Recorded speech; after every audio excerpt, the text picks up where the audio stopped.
Okay, we are building a Niv Mizzet Supreme deck, Supreme Brawl here.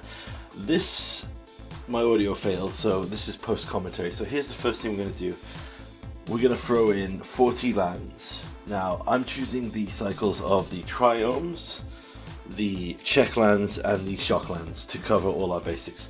I want 2 of each basic land for reasons we'll explain as soon as we do this here. You'll notice that I start putting in both the slow lands from Innistrad and the check lands, but then I realize what I'm doing and realize that I'm actually going to get rid of all my basics if I do this, which is not what I need. So I go down and remove them. So the differences between Supreme and Reborn. Reborn is a pure reload advantage engine. Supreme is a buyback engine. So we got to build around synergies based on the jumpstart ability and rebind the spell. So here's what we're going to do now. Now we're going to find stuff that finds us basic lands. Now ultimately we would want a lot of multicolored here, but we're not as restricted on multicolor obviously. So we add a Tuna V for Dig Up, Renegade Map, Ominous Parcel, Traveler's Amulet. We just want stuff that will help us fix our lands, and we want to cast it pretty early. So our curve will be pretty small, obviously, 2 to 3 CMC spells. And we're just going to add 10 creatures here. That basically, we've got to find lands. I'm leaning more to artifacts because we might not have green. So artifacts can be cast with obviously any lands that we have. For the final couple here, I decide we're going to add the description tablet and the campus guide. It puts the land on top, but I'm thinking if we get it early game we're pretty solid. So now we have 9 flex slots before I want to add a few things here. So I look at a couple of instances and sorceries, but then realize we need to build around synergies. So Strixhaven and Lawhold had an ability where if a card left the graveyard we get something. That'll be one of the things, as well as Magecraft. So we'll add a couple of the big hitters, Quandrix Apprentice and Lawhold. The full deck list will be in the description, so don't worry about that. But we'll build around Lawhold's ability of when creatures leave the graveyard. So Stone Mentor will give us a Scry. We look through what the other ones are. Quintorius will give us a free 2 Spirit every time we jumpstart a card. I consider adding lifelink to our spells, but I think that's too cute. Then we go to red, and the Stone Effigy will do a damage every time a card leaves our graveyard. So every time we jumpstart, we get something. I consider Rowan and Will for the saving, but they don't really do enough here. Ultimately, I decide that we've got ultimately a few flex slots left, so we add the Stormkin, and then we'll go for multicolored synergies. So we cast multicolored spell. Hero, Widespread. I consider Rampaging Monument for the memes, so I've never played it, but we'll play Tome of the Guild Pact. If we get Tome down, we can then basically jumpstart to replace the card to draw a card, so we can loop all of our spells basically. I'll show you if it goes off. Now we just start filling up our hand. Roughly about 4 instants or sorceries of each guild pack can be added here. There should be more of an emphasis on drawing cards though than when you build a Niv Mizzet Reborn deck. So as you see here, I'm reading stuff that draws cards, deciding on a few heavier spells, but ultimately decide a lot of removal. So how we should play this deck is kind of similar to Niv Reborn. We don't want to run out Supreme normally on 5 unless we have to. We kind of want to build up to it, so we want to use spell, dead cards in our hand, cast Supreme to get back our spells from our graveyard. You'll notice I pick a lot of cards that can loop things like Prismari Command. There's draw and discard effects like that. Because obviously if they're in our graveyard, they're reusable. I'm also ultimately here deciding what I want to do. Now, this is a standard build I would say, so this is not set in stone. This is also at times free speed here because this took 20 minutes and I'm very annoyed that I didn't get the audio because I talked through most of these decisions, which I can't remember any of what I was doing now. So this would be my recommendation for a Supreme deck. I would say 40 lands, 10 ramp, 9 flex synergy cards, and then 40 instants or sorceries, built however you want to do it, leaning into whatever colors you want to lean into. I, from years of playing Reborn, went for a very thin spread here. Thrilling Discovery, that's the other card I was thinking of. That's a looting effect that draws a card. So with that in mind, we add a few board wipes. More than a few, I think. I also choose not to add Gigantha here because I want to experiment with cards that I didn't normally play with Gigantha. Plus Gigantha...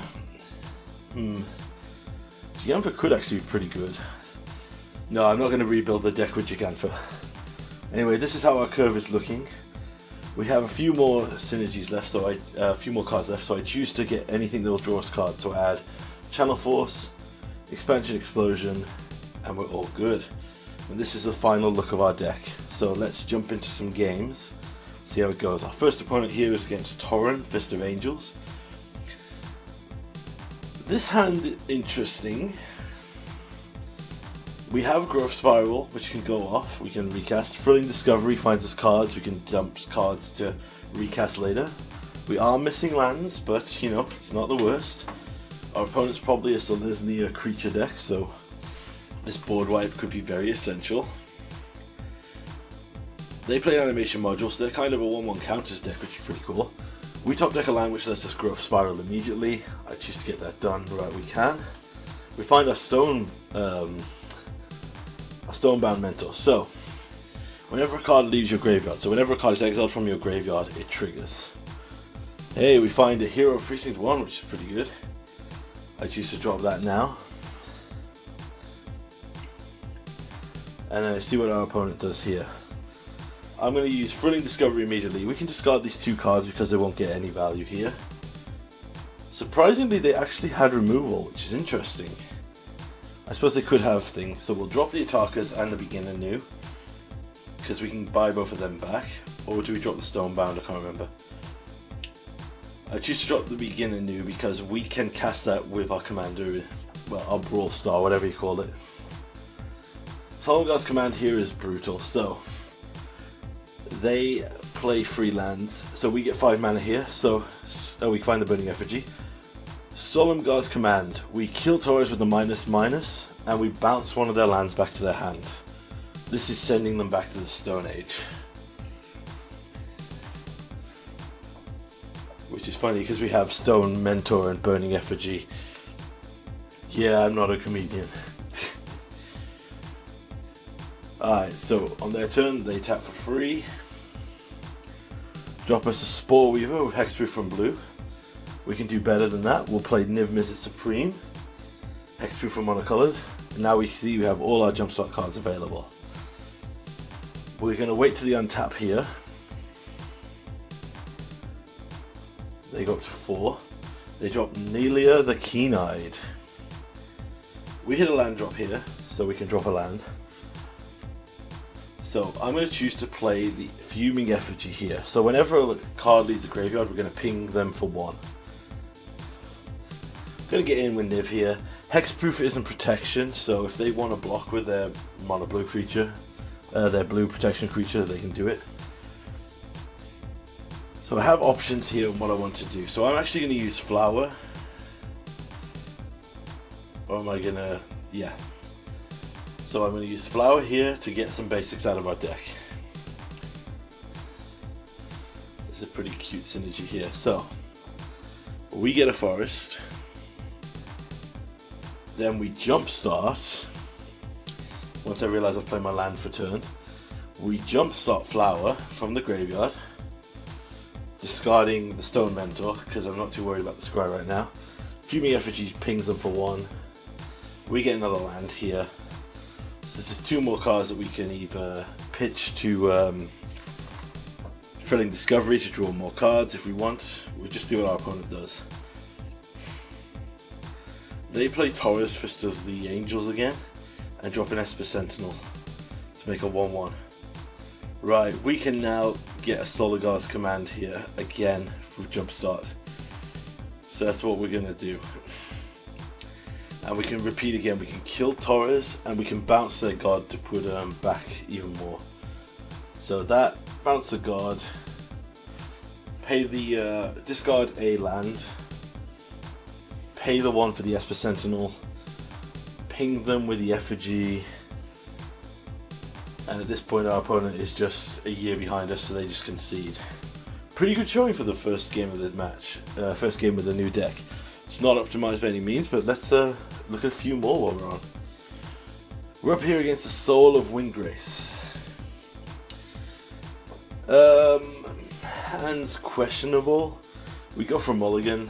Yeah, we have Ominous Parcel and Traveler's Amulet here, so we're going to have access to all the colours that we need.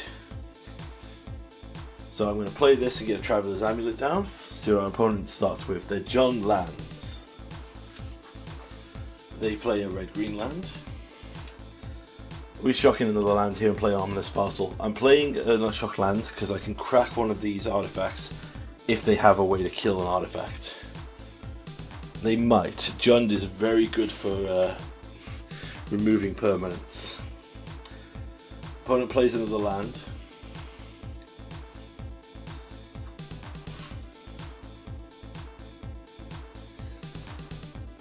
They go for Mind Spike and they reveal a non-creature, non-land in their hand, and they choose.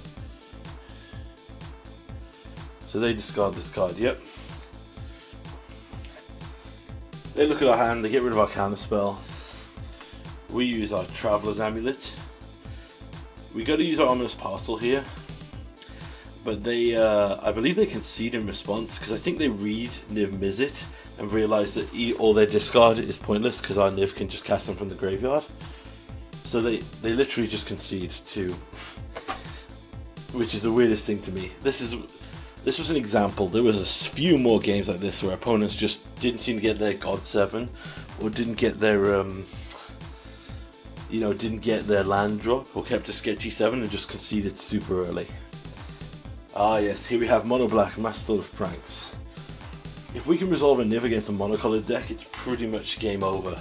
They won't have a way to remove it. Unless they force us to chump block it, we're pretty sound.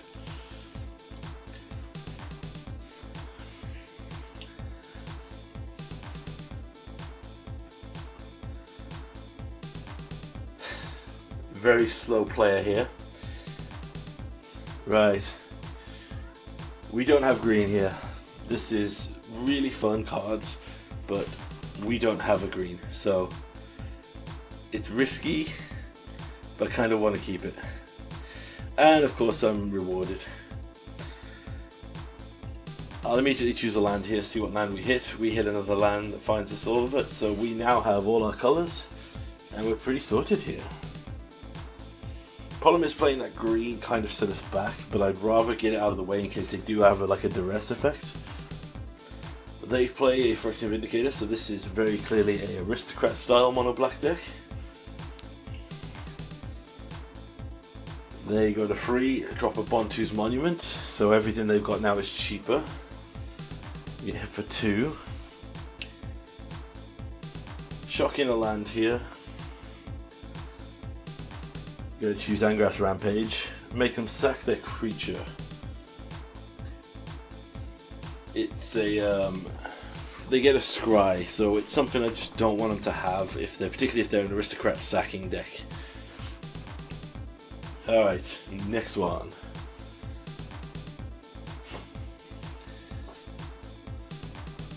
What's our opponent gonna do for us?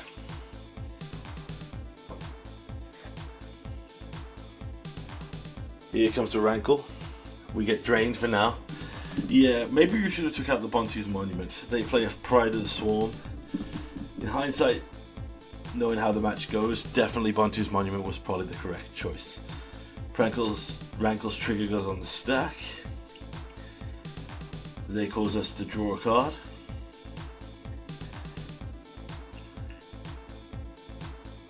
We don't find any removal, which is very concerning here. We need basically board wipes to survive. I choose to go with Thrilling Discovery. I get rid of the counter spell and the discard spell. We draw 3, we find more lands, so we're basically flooding out here. And well, not to spoil the game, but this is basically what happens. We get flooded out, and they get a great draw, and ultimately outvalue us. They kept probably the better hand, if I'm 100% honest. Yeah, they have a lot of their money cards. There's Pitiless Plunderer, so they'll gain gold now when things die. They have a random creature with lifelink and menace. Or is it Death Touch and menace? I can't remember what they give it. A lifelink and menace, yep. We go down to 11. They make us discard and draw a card.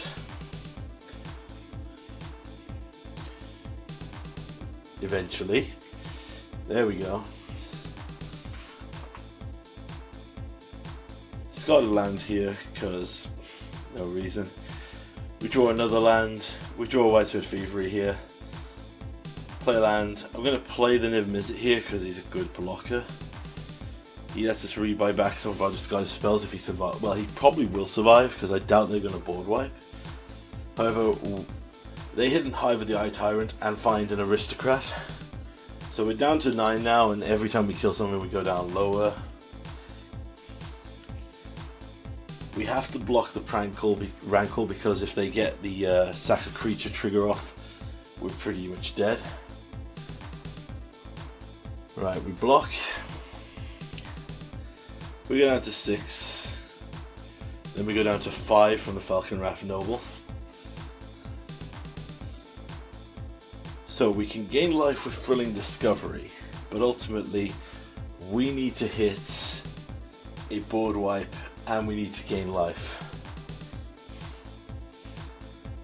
So it's all on this expressive iteration. I need a way to gain life and board wipe at the exact same time, which is highly unlikely, I think, from happening. Yep. So we find a Beacon Bolt, which could take out the creature in question, the Falconrath Noble. But we still are just dead here, because no matter how we do this, the only way we can get a blue on the field is to Shocking Esteem Vent, puts us down to 3. Then we kill the Falconrath Noble with the Beacon Bolts. So I choose to just go with Thrilling Discovery, see if I can find anything else here. We just get more lands. Ultimately though, I do the maths and realize that we can't stay alive no matter how we do it, so we just concede. Yeah, that was just, we didn't draw our removal, which was kind of a shame. Right, last match. We go up against Nahiri. Forged in Fury.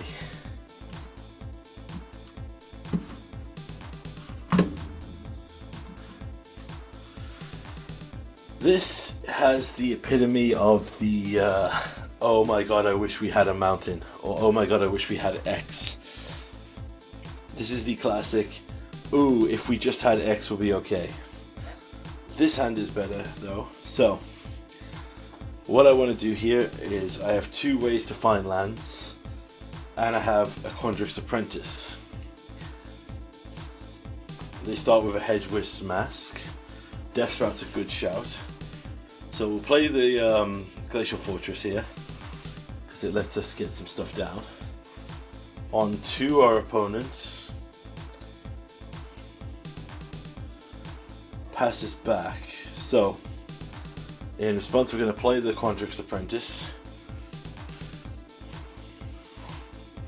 Opponent clearly has removal because they're holding something up. Yeah, there's a Lightning Bolt. For some reason they're running it in the equipment deck. We'll see what our opponent does here for their turn. Alright, we find another green source here, so I'm going to play the Rootbound Crag. The best way to do this actually first is to Abundant Harvest, choose land. See what we get off this. We get a white source. Now we need black, because we want to cast this Death Sprout the minute that we can. Basically, Boros equipment decks don't play fair anymore. Like, they don't equip for mana, so we need our removal online and ready to go as soon as possible. We already can cast everything in our hand but this Death Sprout, so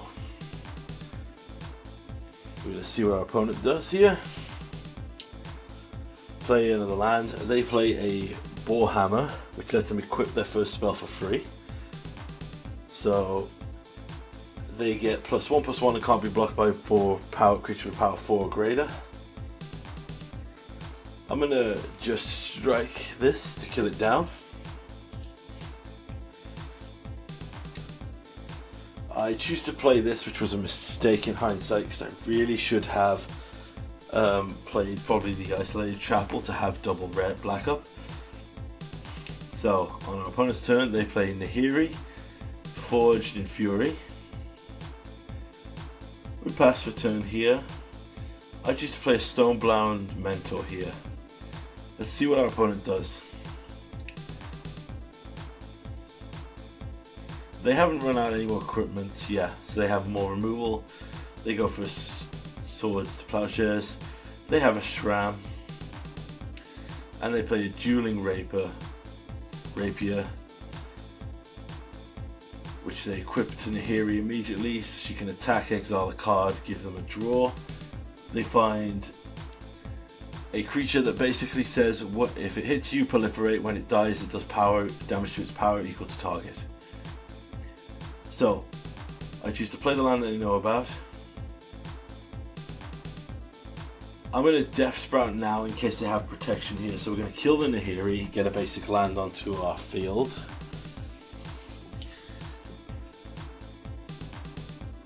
Choose a red. Now we can rip apart, kill the Shram before they get any card draw off it. The next turn we can then drop a land and drop the Niv-Mizzet Supreme. The only thing I think we'd worry about would be like a Justice Strike or a board wipe. So they go for Ranger Captain of Eos. Find them a 1-drop creature.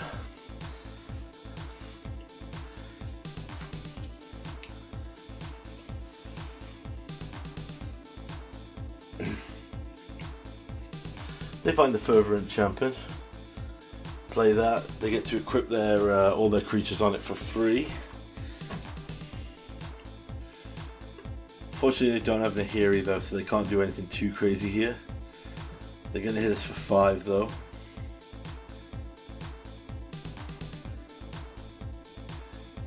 Hits us with First Strike. Hits us again. There's nothing to proliferate. In our upkeep they go to use the Captain of Eos to force us to not be able to cast spells. So in response we'll just Assassin's Trophy with that trigger on the stack, kill the champion. Which is great for us because it means they sacrifice 2 creatures for nothing.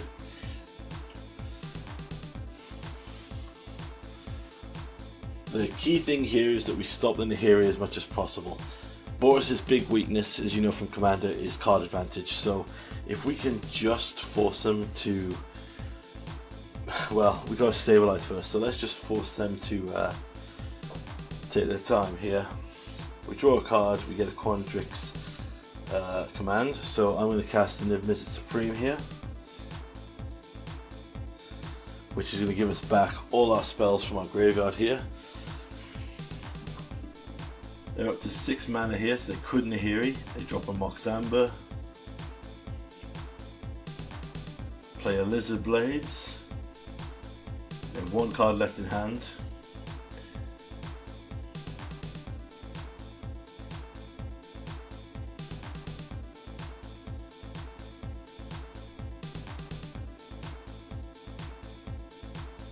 They equip the Hedgewitch Mask here, which basically means it can't be blocked by my Niv-Mizzet, so they get in for 2. They proliferate, nothing again.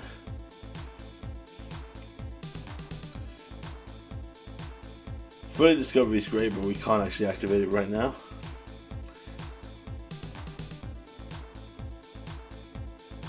I consider using Rip Apart here because it is the card that's most likely to go on, and I'm going to choose to discard actually the Thrilling Discovery, because ultimately to cast it I do need to get rid of 2 more cards from my hand. So we get Dome for 2 here, puts us down, and now we just got to play Mission, don't let them get card advantage, and hold the board.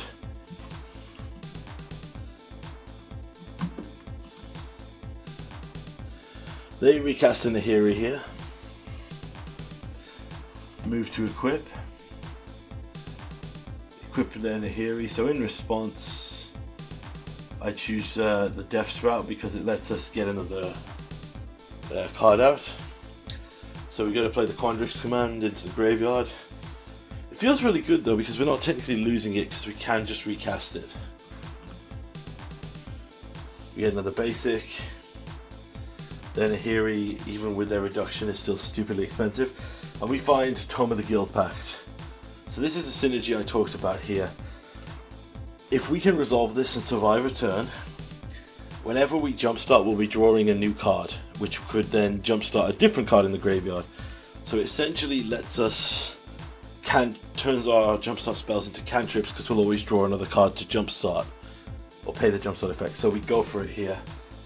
We've got to just hope they don't have anything insanely scary because we can't jumpstart with no creatures in hand. Right, they just tap out to play Nahiri and they don't want to attack in.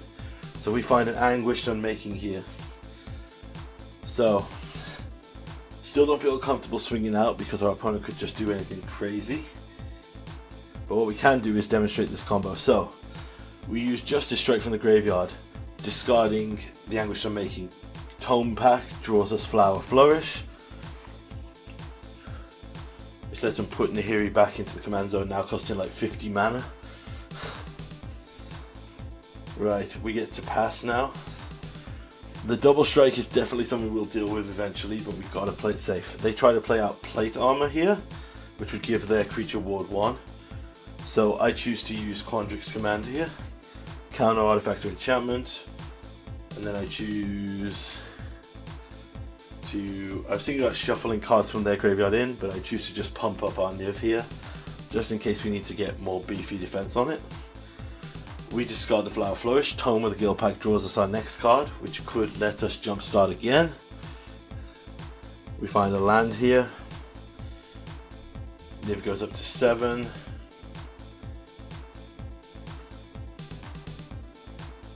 We have an Anguish that we can counter anything they play with, so they ultimately concede, yeah. So pretty solid games all around. I hope you enjoyed it. Please let me know your builds.